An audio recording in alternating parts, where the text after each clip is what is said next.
Bismillahirrahmanirrahim. Assalamualaikum warahmatullahi wabarakatuh. Perkenalkan, nama saya Andi Hirunisa, mahasiswa Universitas Negeri Makassar, jurusan Psikologi Pendidikan dan Bimbingan, Prodi Bimbingan dan Konseling dengan NIM 2004045009. Nah, pada kesempatan kali ini saya akan menjelaskan mengenai teknik pengkondisian aversi, di mana teknik pengkondisian aversi ini merupakan salah satu teknik dari pendekatan behavioristik.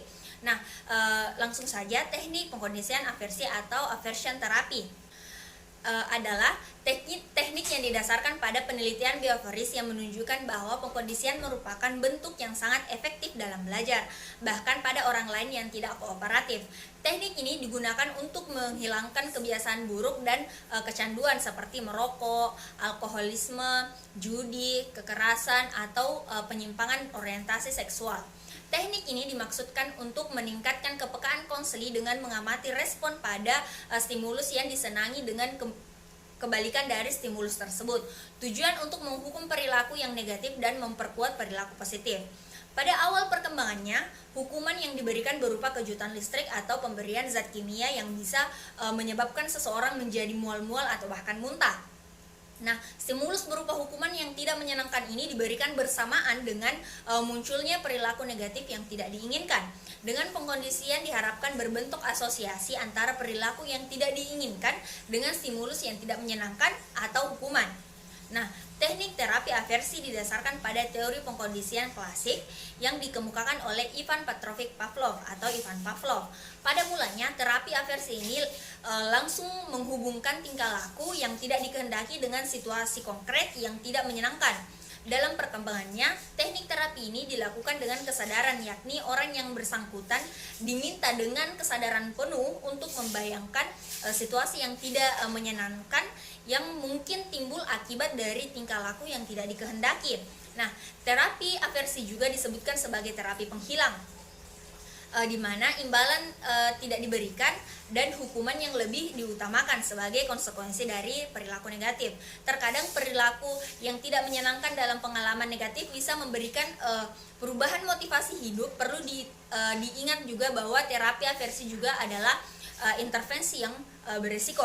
Terapi harus memastikan bahwa tidak ada dampak emosional atau bahkan dampak fisik seperti menyebabkan orang meninggal dunia. Dalam melakukan teknik aversi atau biasa disebut dengan terapi hukuman dengan tujuan menghentikan tingkah laku yang tidak diinginkan, keadaan ini biasanya terjadi dalam hidup dunia pendidikan sebagai alat pendidikan atau alat sebagai hukuman. Hukuman dapat dilaksanakan secara verbal maupun nonverbal seperti pukulan, cubitan, atau dipelototi dan dilakukan segera sesudah tingkah laku yang tidak diharapkan dihentikan. Ada berbagai media yang dapat digunakan dalam pelaksanaan terapi aversi ini, diantaranya yang pertama kejutan listrik, yang kedua conflict sensitization, yang ketiga aversi kimia, yang keempat penjenuhan.